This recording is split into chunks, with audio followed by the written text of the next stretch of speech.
Hello, Aaron here from Boardscape, where I want to help you make the most informed decision on what you should buy, back, and play. Today we're going to be taking a look at the Robinson Crusoe Collector's Edition, along with the Book of Adventures. So, here we go. Robinson Crusoe Collector's Edition is doing surprisingly well at over $1 million raised in just about 7 days, 6,700 backers, 14 days to go. I think this is doing better than people expected, but it was something they expected to do good, right? I mean, Robinson Crusoe has been out for 8-9 years, somewhere along those lines, and is still in the BGG Top 100. So it's a game that people love, and for good reason. Let's scroll down here and look at the board. For those of you that don't know what Robinson Crusoe is, I can give a brief overview.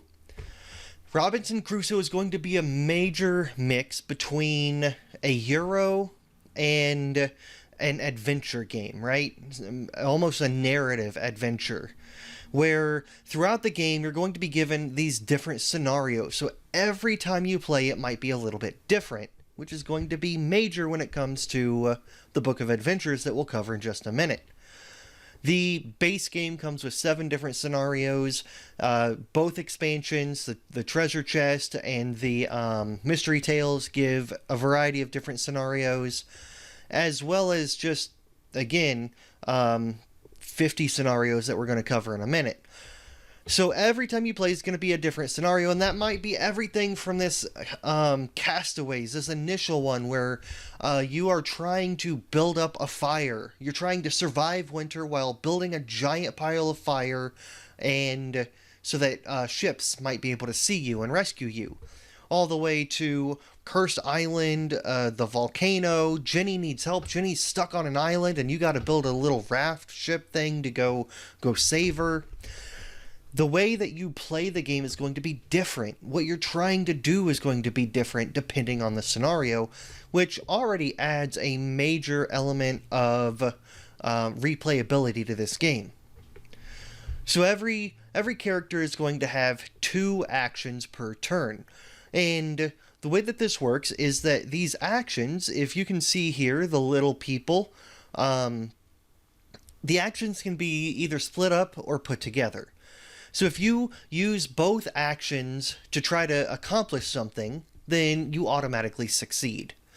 But you can split those actions up and then roll some dice and see if you succeed. Maybe something bad happens to you. Maybe you lose a life. Maybe nothing bad happens and you just straight succeed, or maybe you fail. So there's this fun dichotomy in this game of trying to choose. Do I try to do more things? There's a lot to do. Do I try to do more and risk failing some of it, or risk getting hurt? Or do I play it safe and make sure and do a smaller amount of things while making sure that I succeed? That right there is going to be the crux of the game. You're going to be exploring this island. You're going to be building up your hut and just sort of reinforcing your encampment. You're going to be buying and using items, all while drawing from this deck that will be up here every round, where different things on the island are happening. So that's a very brief overview of Robinson Crusoe, which is important because we are talking about the collector's edition, right? This is going to be a bit of an upgrade, especially component-wise, for Robinson Crusoe.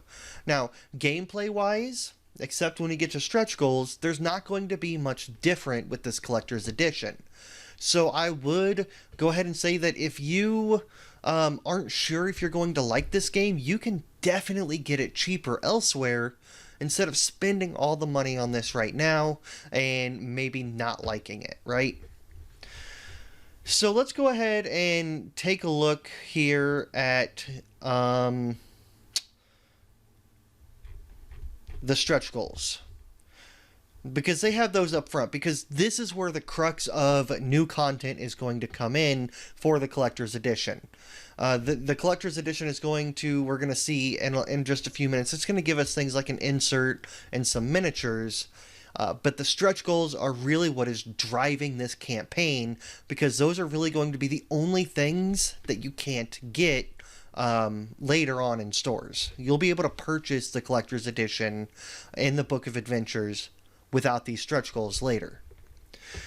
So they're doing a fun little thing here where it seems like every other day they're hitting up the collector's edition and the Book of Adventures. So the odd days, as we see here in day 1, is giving us material for the collector's edition.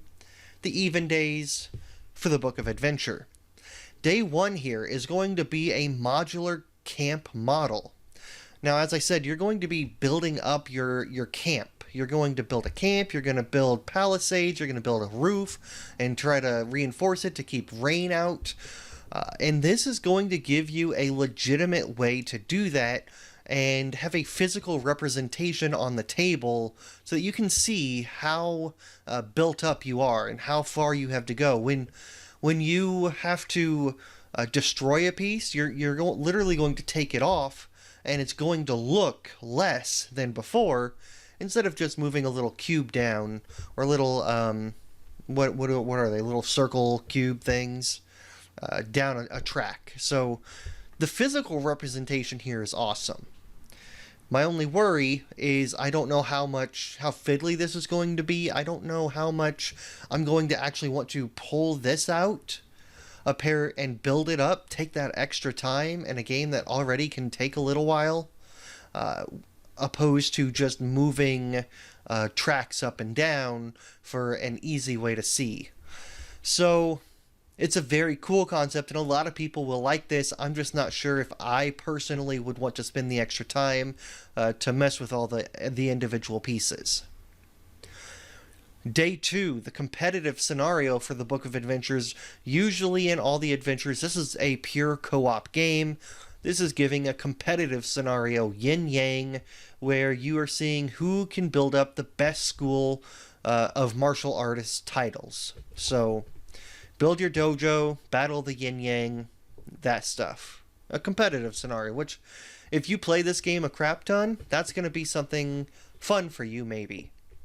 I have not played this game enough to even make it through all 7 scenarios in the base game, let alone try a competitive scenario.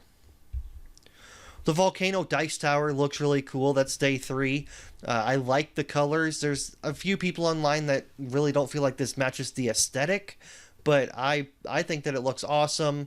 I just hope that it fits in the box without having to tear it down too much, maybe just 2 pieces. But if I'm having to break this down into more than 2 pieces, then it's going to be a pain to put together every time. Just, again, additional time added to the setup and the teardown that isn't really necessary, but it's cool. If I had it, I'd use it. Day 4 is going to be a horror scenario for the Book of Adventures. A chilling scenario using horror mode, which was introduced in Mystery Tales, where it really just makes the game harder, in which players are patients in the mental hospital facing trauma from their past.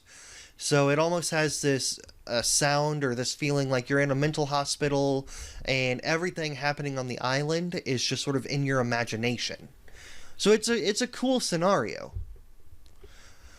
Now, this is where, for me personally, I start to get a little weary about these stretch goals, because starting in day 5, they're going to start adding more gameplay type things to these stretch goals. Instead of just upgraded components, the dice tower, the camp model, day 5 is going to give us our first mini expansion, which is going to be the cave. And the cave is going to be an additional tile that can be uncovered and discovered in the game, and will do various things depending on what you find inside of the cave. It looks like there's going to be 5 or 6 different things that you can find if you search there. Day 6 is going to give us a deck of inventions, 55 new cards, a separate deck of invention cards used in all the Book of Adventures scenarios. I'm not sure really what that means. Do I need this stretch goal to be able to use the Book of Adventure scenarios? I would assume not. If somebody has more insight on that, leave a comment below, because that right there, that makes me weary. What does that mean? A separate deck of invention cards used in all the Book of Adventure scenarios. Day 7 is going to give a horse companion model, but not just that, it's also going to give 10 new adventure cards for the gather action. Again, more content, actual gameplay to the game, which rubs me the wrong way a little bit. Because I can get the collector's edition and feel like I'm not getting everything if I don't get these stretch goals. But I guess that's kind of the point, right? So the stretch goals so far are cool. They're good. I actually really like these stretch goals.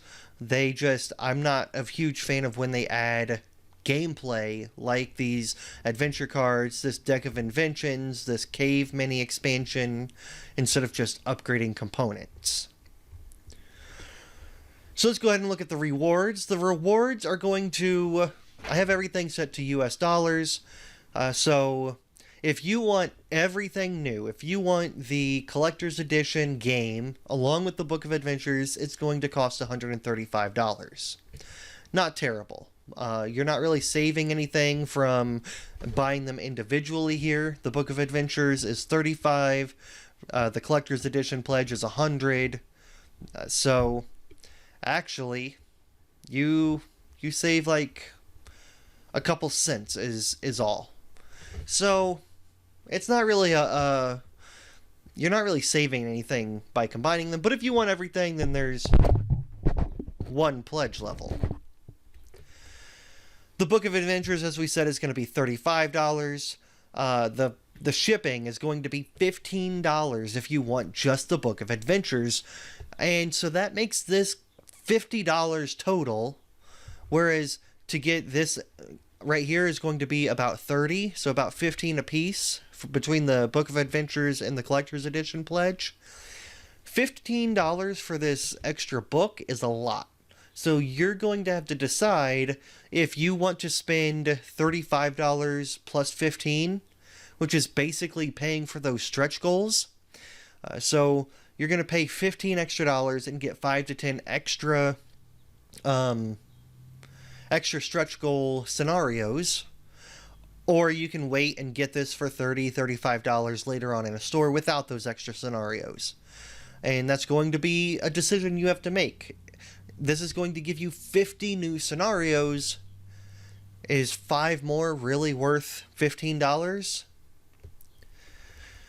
The Collector's Edition pledge at $100. If you're ever going to get it, you might as well get it now. You're going to pay $100 later on for the Collector's Edition anyways.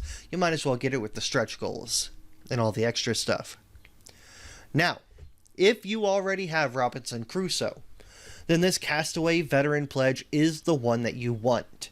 This pledge is going to give you all the new stuff without the base game. So it's going to give you the box, the minis, the stretch goals, the Book of Adventures, the open and play, which we'll cover in a minute. Everything that is new here for $100. Then they have, of course, some extra group pledges. This one at $200, I would tell you personally not to do that. There's no reason to. You can get this for $35. You can pick these up later if you like it. You're not saving any money by getting the mystery tales and the treasure chest here. If you don't know if you like Robinson Crusoe and you're getting that collector's edition, play it. Buy it first. Get the mystery tales and the treasure chest later because you're not saving anything. Also of note, the mystery tales and the treasure chest do not fit in the collector's edition box. So, let's take a quick look here at some add-ons. They have Mystery Tales for $35, the Treasure Chest for $42.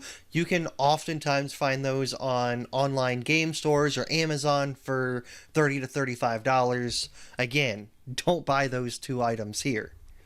They do have some cool add-ons though, like the painted resin tokens for $20.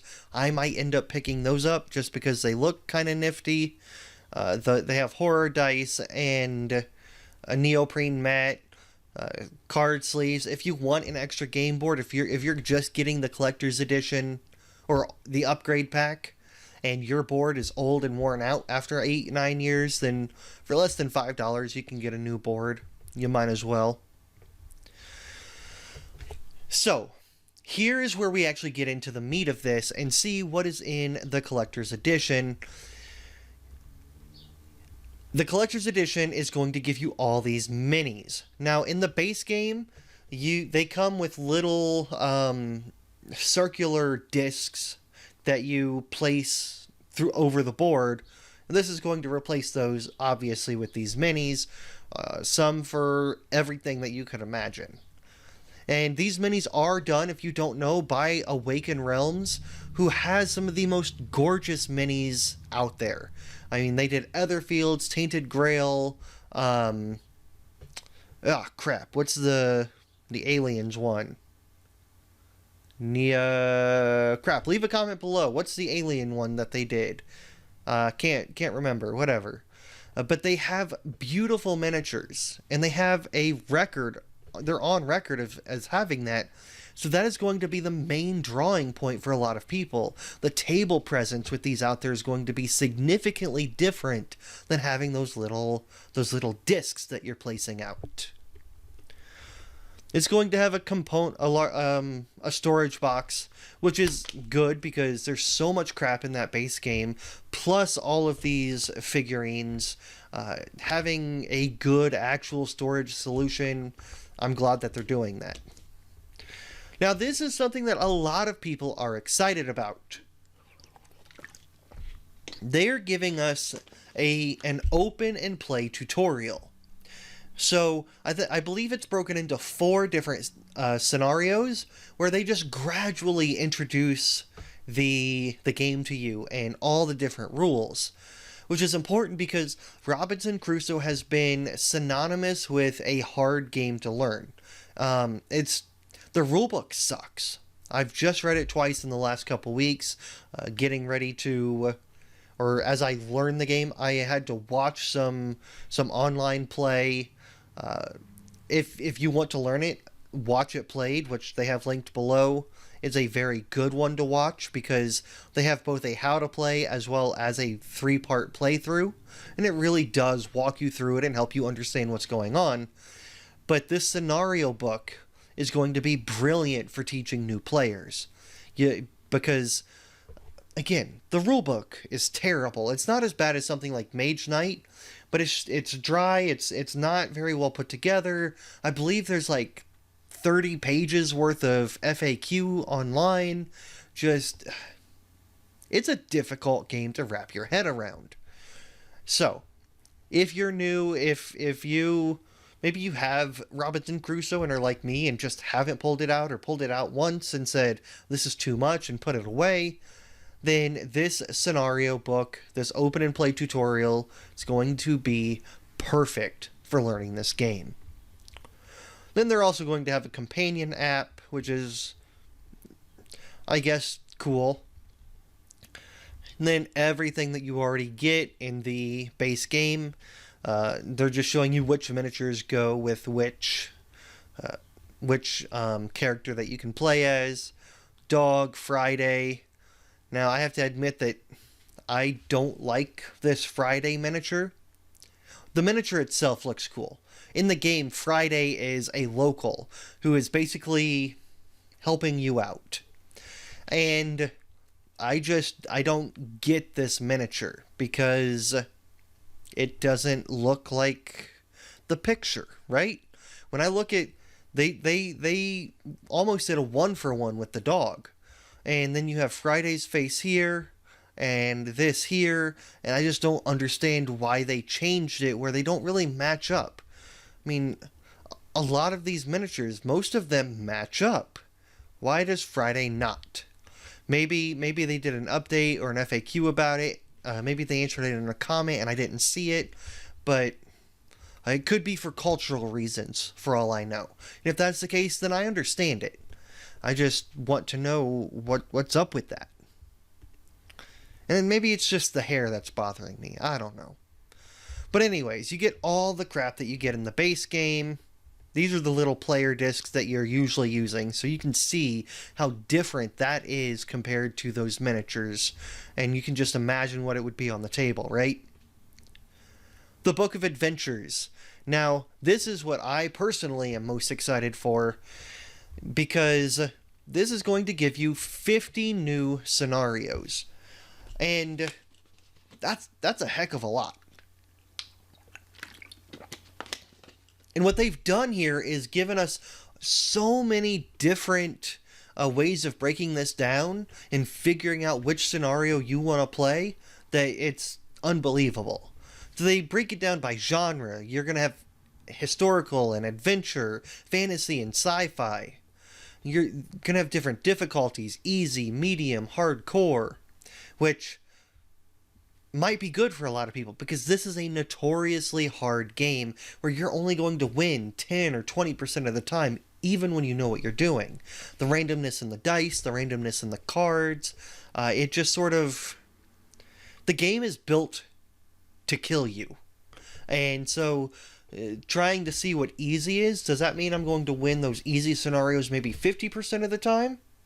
Hardcore, does that mean I'm going to win 2% of the time? I'm interested to see what the different difficulties provide. Length, short, long, painful. I don't even know what painful means when it comes to length, right? Are we talking like an 8-hour adventure? I don't know, man. Then they've targeted all the different audiences, from the kids to everyone to adult-oriented. I like that as well, because that makes this even more a game that I can pull out with my friends or myself or my kids when they get a little bit older, right?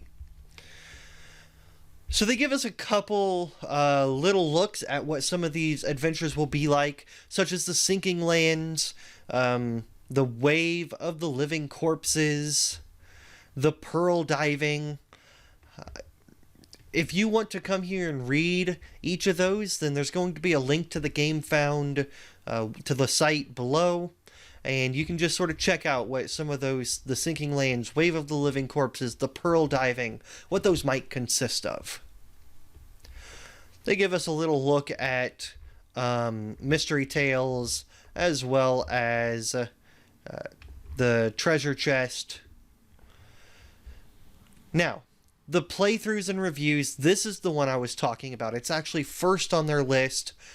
I watched it before this came out, obviously, but Watch It Play does a phenomenal job of explaining this game and doing a playthrough. So if you've not played it and want to see what the game is about, to even see if you are interested in pledging, watch this gameplay. Then they have all sorts of other explanations and people who are or videos from 8 years of Robinson Crusoe videos. How to play, why back now, shipping. Now, shipping here, you can see all the different places, and this is what I was talking about. The Book of Adventures is 15, I believe that is euro, correct me if I'm wrong. And it goes up gradually, but the Castaway Veteran, which is what I'm going to end up looking at, is 19 to 21, so just a couple dollars more and you're going to ship me a whole other box of stuff. That's why I'm confused about this shipping. The Book of Adventures, a binder, a spiral notebook type thing, $15, and then the big box is just going to add maybe $5. I don't know, man. We'll see. I don't know where they get those numbers, but okay. So who should back this? I would say that if you have played the heck out of Robinson Crusoe and you know that you love this game, then there's no reason not to. If this is a game that you see yourself playing over and over and over again, especially when you get that Book of Adventures and have 50 new scenarios to play through, then you might as well have these upgraded components to enhance your gameplay. Now, if you don't care about miniatures, if you don't care about dice towers and all these other things, then this might not really be for you. You could probably pass just fine, except for things like that mini cave expansion and the additional cards for your decks. So they sort of throw those things in there to make sure that everybody's wrapped into this campaign.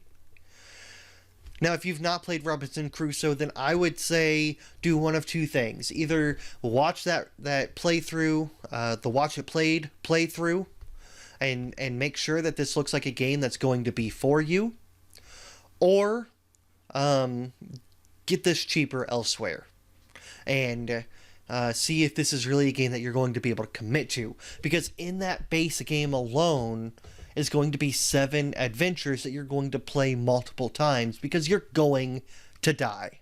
So you're going to have to start over. You're going to replay them. You're going to have at least probably, if I had to reckon, I would guess probably 20 playthroughs in the base game in order to beat all 7 adventures, if not more. So maybe you want the miniatures. You can get the $100 collector's edition, or you can get it the regular edition, the second edition, for $40 on Amazon right now. So really it just comes down to your money. If you like adventure narrative driven games, then you have to check this out, because it's right up there with some of the best ones. And I like it particularly because I am a fan of campaign games. Etherfields, Tainted Grail, Kingdom Death Monster, giant campaign-based games, and there's not a lot of games that give me that feeling of a narrative adventure in a one-shot. Robinson Crusoe is that game. It does it phenomenally. So that one-shot story, perfect. But it is a fiddly game, so if you're not a fan of convoluted kick your butt games, then you might want to pass on this. It is on the heavier side. Let me know what you're planning to do below. Is this a campaign that you're interested in? Is it one that caught your attention, or are you just sort of leaving it by the wayside? Maybe you'll check it out later. Maybe you've played Robinson Crusoe before and hated it. Let me know what you liked or didn't like about the game below. While you're down there, go ahead and check out the Patreon, where you can win free games and help this channel out to give you the best content possible at the quickest rate possible. Because as I said at the beginning, I want to help you make the most informed decisions on what is best for you personally to buy, back, and play. Let me know if Robinson Crusoe is that for you. Thank you for joining me, and as always, game on.